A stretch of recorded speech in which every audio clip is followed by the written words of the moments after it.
right, station 3. This is economic scarcity. Okay, so you can see that I have a water source and I have a population, but you don't see my needs. You also notice that I have a 15-pound weight here. So this is an example when your government or circumstances do not allow you access to the water that you have access to. So it could be like in Ukraine right now where there's a war, things are being physically disrupted that keep people from having their running water source. So they have to find an alternative water source.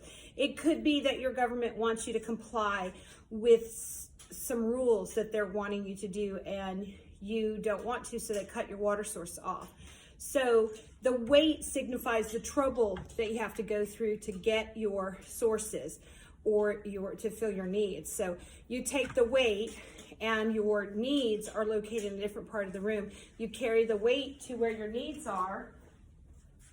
You bring your need back, and then you fill that need with this alternative water source. And you'll notice that it's a little discolored because that water source is not filtered like the water source that you would have, coming from your government source. Okay, so you go back and forth collecting all your needs one at a time. I'm just going to grab them all. So you take the weight,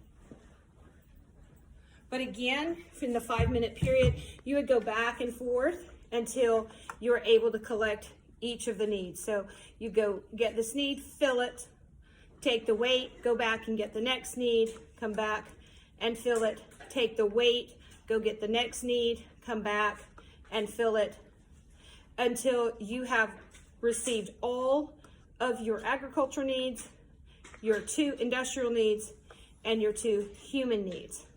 Now, we've talked about when we went to the well about whether or not we would risk drinking water like this, and we talked about how we could boil it to make it so it's not contaminated and safe for us to drink. And if this was the only option that we had, then even though it looks discolored to our sight, that we would have to do what we could do to make this work. Otherwise, we are not going to survive.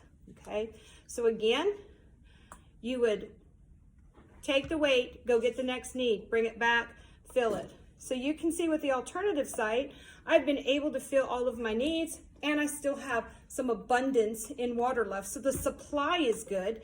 Now we're going to test it. You'll pour each of your needs into your population.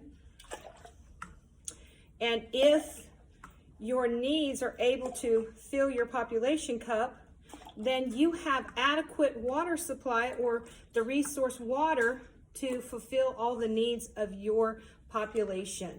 Okay, and water is an important need. We have it for agriculture so we can grow our crops. We have it for our human needs. We use water in our homes. So you can see that I still have some left in the cup. I could keep pouring so that my population would be able to survive using this alternative resource, even though it's not the water supply that I have, and the weight signified there were some difficulties in collecting that water source. I would still be able to have enough water, supply the needs in order for my country to remain successful.